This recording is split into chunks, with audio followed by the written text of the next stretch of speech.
We're going to begin today by just starting to use a drawing board and some painter's tape. And I highly recommend to get the painter's tape and tape down your rectangular piece of watercolor paper on all four sides, about the width of the tape, evenly all around, so that your painting has this beautiful frame built in, and also the paper is not going to move and it's going to dry completely flat because you have it taped down. So it's really solving 3 problems in one. Highly recommend that you do it, and that's just going to set you up for success. Today we are going to use gouache paints with some water and 3 paint brushes. I have a mop brush and a pointed medium-sized brush and a small brush for details. So whenever I started, I used some white mixed with blue for the sky, and I wanted it to be dark at the top and light towards the middle. And that's important because a natural sky does look like that. We are going to make sure that the clouds are light and streaky and clear, not the big, plump, fluffy clouds that we may be used to drawing and seeing and painting, just because this is a calm sky and we're going to be doing it a little differently. And then I also did a band of peach at the horizon line, which is just a really beautiful little strip of color. And I also added some violet in towards the middle of that sky. So what I did is I took some dark gray and I actually blotted it in there with the medium-sized brush, and then I used the mop brush to blend it out in the sky, which gives it this really nice sort of soft look.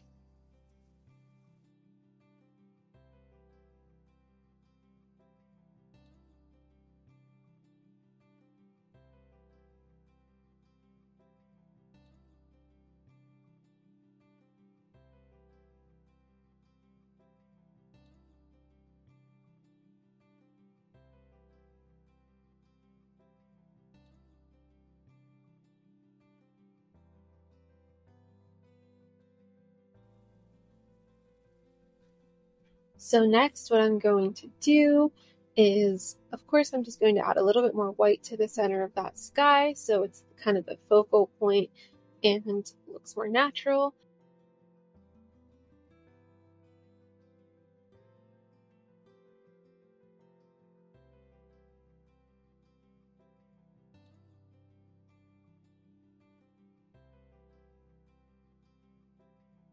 And then I'm going to progress towards the next step, which is the darker blue color of the ocean. And that is going to be a lovely medium blue that is going to be painted in sort of like a bowl shape, like a U shape, a bowl shape, and it's all going to be sort of irregular. I wouldn't want anything to look perfect because this is nature and we want everything to just look beautiful and natural and soft. Beneath it, we're going to do the sand, which is a combination of yellow ochre and white. And then in the middle of that is where your eye is going to be drawn to. So we want it to be the lightest possible color. So pretty much pure white sand. Eventually we're going to aim for in the middle because that's where your eye is going to go to first.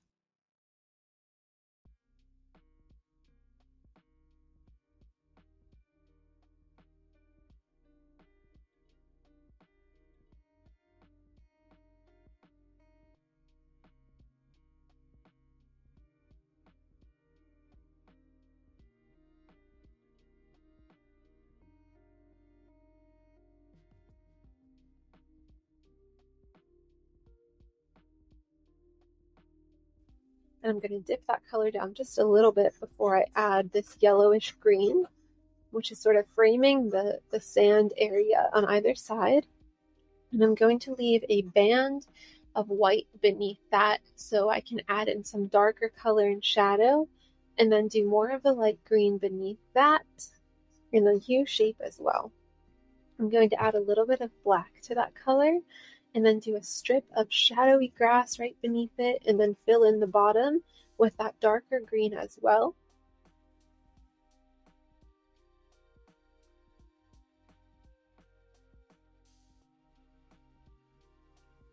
And as we paint that, I'm going to add a little bit of dark emerald green down here on either side, and then blending it up in a grass sort of shape, using your wrist to sort of flick it up and make the bushy patches of grass all around on either side.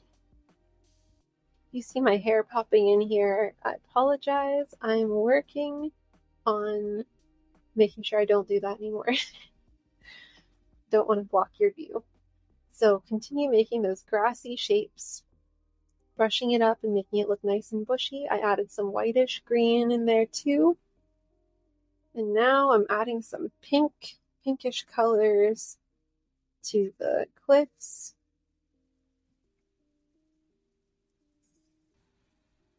And then some orangey colors as well. I'm going to do like some orange mixed with brown and yellow ochre to add the colors for the rocks, but also some of the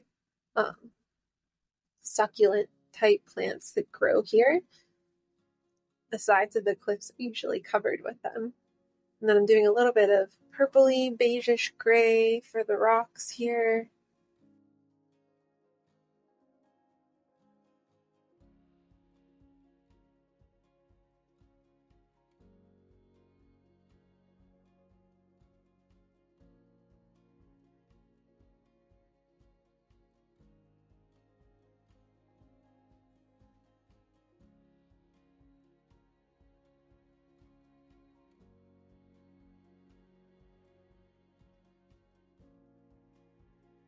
Adding in some white to the middle sand area to really make that area just pop.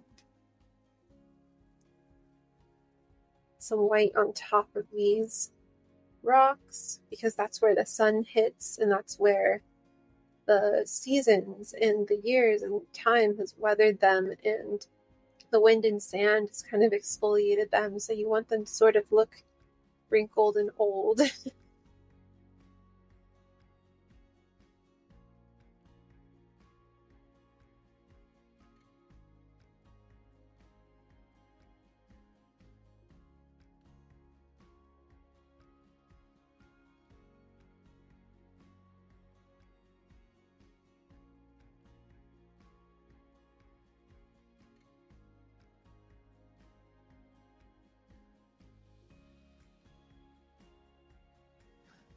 So next we're moving on to the grass. We're doing light colors on top of the dark shadows and dark colors on the light shadows, making grass-like movements with our wrist, little straight lines. And then after, we want to do leaves, dark colored leaves, and pieces of grass towards us where our eye is going to be closest to the painting, just to add details and depth.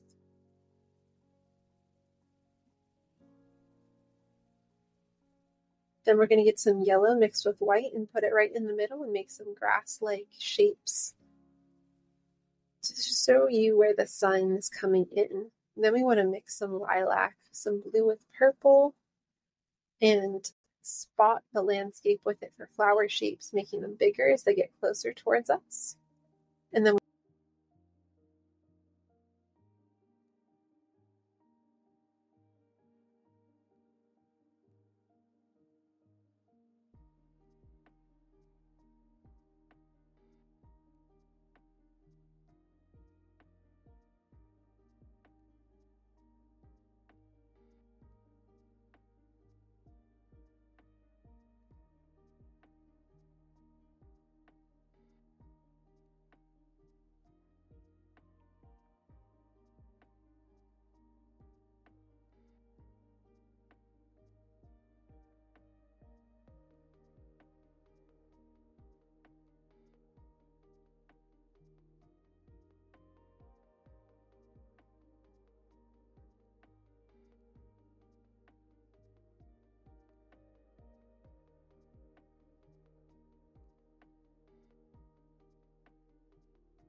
We want to do some yellow and white for little flowers all throughout, dotting the hills. We want to do the flowers in like a cluster shape, little tiny mounds of them together rather than just everywhere, because flowers sort of grow in like a buddy system sort of way, like they'll pop up in groups. And then I did some pinkish flowers kind of towards the back and on some of those hills. And then I'm coming back in and adding more grass details with that small tiny brush on the sides of some of those rocks.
And now I'm adding some details, some dark beigeish colors to the rocks and the sand, some dark colors to the rocks out there in the sea.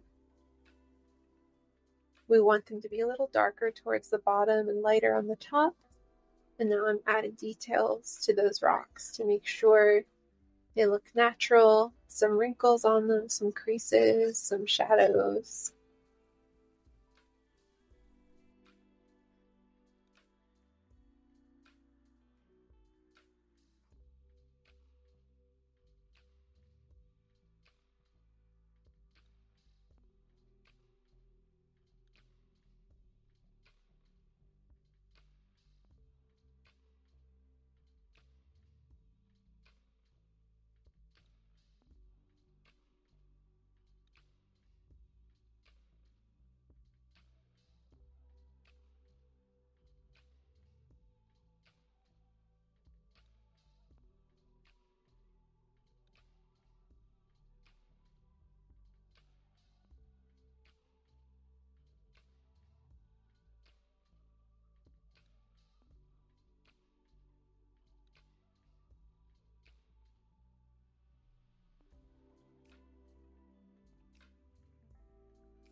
And then once you get to the ocean part, we're adding elongated horizontal U shapes for the light blue mixed with white that I did for the waves.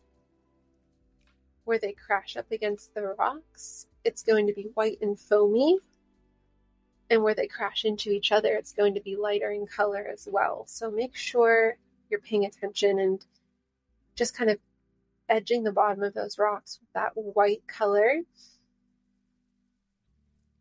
And we need to add some more colors and depth to this. So I'm going to mix up some purpley blue to go in between and blend that white out in with the regular blue color of the ocean.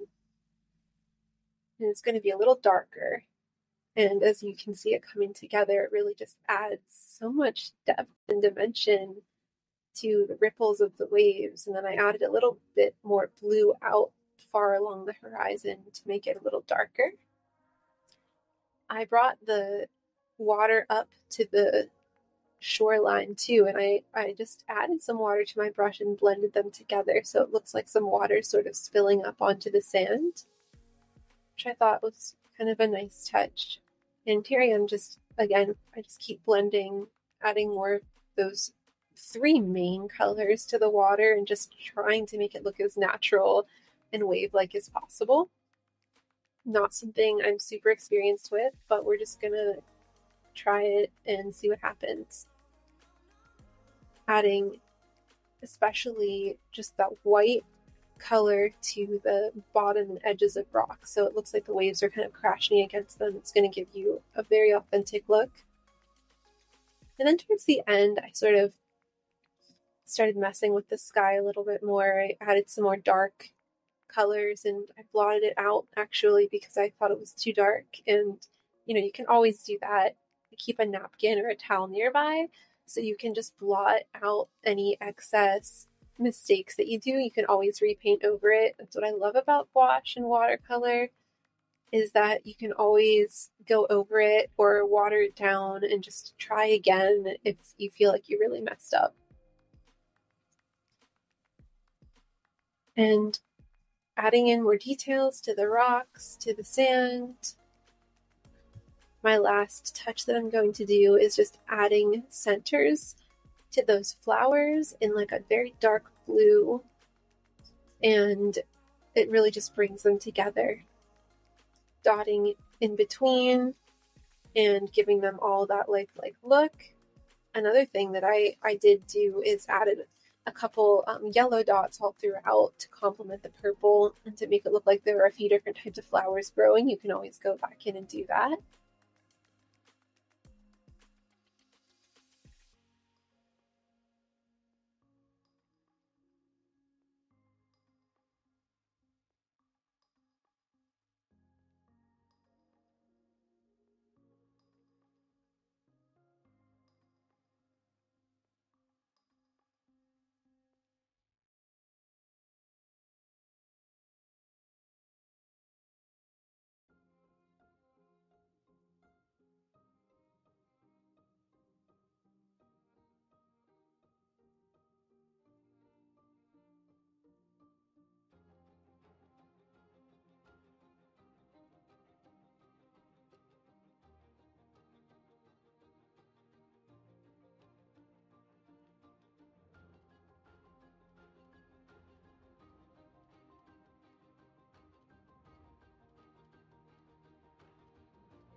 And as this finishes up, the last part really is just taking off the tape and looking at your hard work and admiring it and enjoying your beautiful coastal beach scene. I hope that you liked this video, and if you'd like to see me do anything specific, maybe you could just leave it in the comments and let me know what you thought, and if there's any feedback, advice, or recommendations you have, I would love to hear it and make some more of these painting tutorials where we can learn and create together. So thank you so much for joining me, and I hope you have a wonderful day.